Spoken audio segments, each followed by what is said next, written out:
countries. They emit very little CO2. But it's paralleled with fisheries, soils, forests, fresh water, etc. So that's kind of the common trend we see. And once we start to group all these various resource demands and see it's not just climate, what you start to recognize that as we move into a resource-constrained future, possibly the best investment you can make is in our natural capital, is into making sure that these trends turn around, because trends are not fate.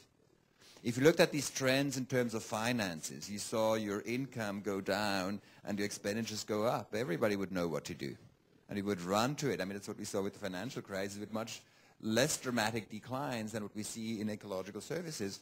But that's not what we're doing, because I think we have some kind of misconception, I think a misbelief. It's not wrong values. I think it's misbeliefs on how, misconceptions how the world operates. Just as an example, Ecuador. We're now working with the community of Andean nations, which brings together Colombia, Peru, Ecuador, and Bolivia. We looked at the trends of Ecuador, one of the mega diverse hotspots for biodiversity, and a country that still has a huge want and legitimate want to increase their human well-being, because a lot of people living in quite difficult positions. 45 years ago, their resource capacity, what we call biocapacity, was about 5 times larger than what they consumed themselves as residents of the country in terms of resources for food, waste absorption, fibers, etc. 5 times more. Today, they may be about even. We don't know exactly, numbers may be slightly off. We are starting a research collaboration with them to test it, but about even. So within 45 years, factor 5 reduction in the gap, and now they're what we would call ecological debtors. So if you actually may have gotten one of these, you can see the world map of which countries use more resources overall, more ecological services their residents do than what they have available in their ecosystems. Now, a senior diplomat actually from Peru told me, he said, what does that mean? What's the policy implication of that? And I was stunned, because again, if it was financial trends, they wouldn't exactly know what to do. But he said, so essentially what it boiled down to, I realized, was an interesting conversation. He said, don't we have the right to develop? And I said, actually, that's exactly why we're doing what we're doing. We want to make sure people can have great lives. But what we are now pursuing is the right to collapse. Why would you do that? I mean, it's about right to develop. And so, I mean, I'm not sure how convinced he was, but essentially, some people start to recognize, yeah, these ecological trends, they really do matter. And I think that's probably, when we look at what I think are the big misconception, I think the word commons is a bit, but probably maybe a bit of a burden, because as Julia said, that we think, oh, it's this altruism thing, it's this do-good thing for humanity. But actually, when we look at incentive structures, for me as an individual, like for the logger that you talked about, I mean, using a lot of resources, there are no downsides. You know, it's great to have a large footprint. I mean, you have good food and everything. Don't have great food here and everything. So there's no downside for me. But collectively, as a budget, we have a limited budget, like a government has a limited budget. And as we overuse, others have less available. So if you look at from an incentive perspective for cities or for countries, it becomes obvious that if a country is not ready for a resource-constrained future, they will suffer. Where if your ecological deficit increases, that becomes an ever greater risk exposure. Now we may be able to get it cheaply. Switzerland uses 3 times more ecological services than are available within the Swiss boundaries. The Swiss are rich, so they can buy it, but it becomes an increasing risk exposure. So I think that's the big misconception, and I think that's probably what I would like to contribute, that we think, wow, you know, we have to do altruism for humanity. We have to give up something for humanity. It's a cost to reduce CO2 emissions. It's exactly the opposite. If as a country or a city you're not ready for the future, you will suffer the consequences. I remember I was in Israel just a year ago, had a chance to meet with Perez and then some senior government officials. And at the end they said, why should we look at our resource consumption as a small country when India are going through the roof their resource consumption? I said, actually, we're working with these countries. They are much more worried resource consumption than you are. And maybe still, they will go through the roof with their resource consumption, quite likely. And if they do so, even more so, you as Israel, using 10 times more resources than your ecosystem can regenerate, you'd be toast. Think about yourself, and I think that's kind of how can we localize the problems, because the incentives are much, much more clearly linked with a country's interest or a city's interest, because a city like Geneva How long does it take to rebuild Geneva to make it really eco-efficient? A long time. So starting tomorrow is too late. Start yesterday. Thank you very much indeed. That's great.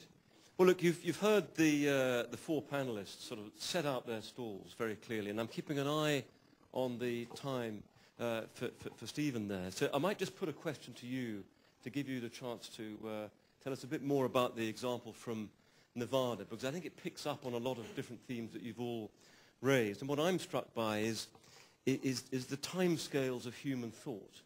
I mean, how do you think people can be led to think beyond their own generation? Presumably that was key to the Nevada example with the lakes.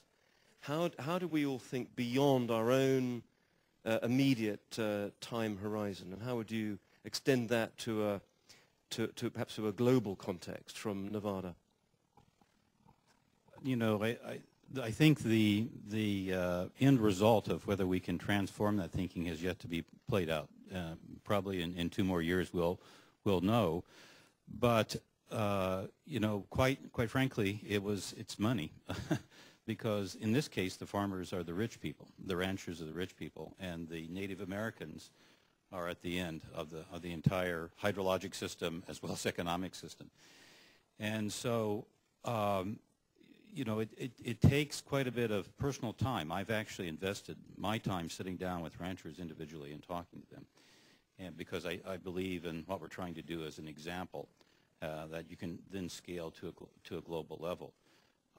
But it's too late, actually, in many ways. I mean, we need to do this, but it's too late to start a whole educational system about your perception of the Earth. I mean, here we are. It's the only system we have. It's a very thin layer that we live on, and where is that really taught effectively from the very beginning?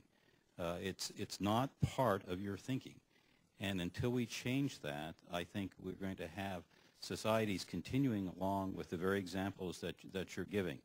But here, the concern we placed on is the opportunity to balance the lake with the removal of people's water from their individual lands, but looking at a creative way to convert that land to alternative types of crops, things that they've never used in the area that might even have a global market as well.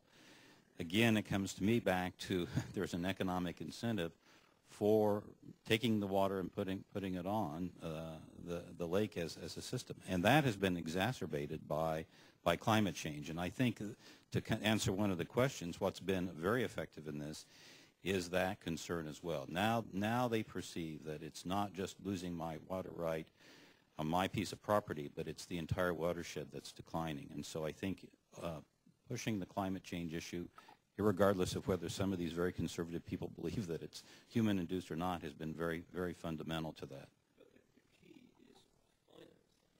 Does there have to be financial benefit to inspire thinking beyond your own generation? In this, regrettably, in this case, it has been. And I guess the answer to the question of thinking beyond that and getting beyond finance, in my opinion, is reorientating our entire educational system. You know, it's always, I've been appalled at the lack of appreciation of nature and just a fundamental ingraining of that in people. And that we're so decoupled from nature that it's very easy to think of us as pieces and not as a system. So when you talk to individual people, you know, there are steps being made in the Colorado River Basin, which now faces one of its largest declines in water resources. People are beginning to understand that. And after years of building dams and altering things and manipulating things, people now realize that we have created a horrific issue hydrologically and a dependence that is not sustainable.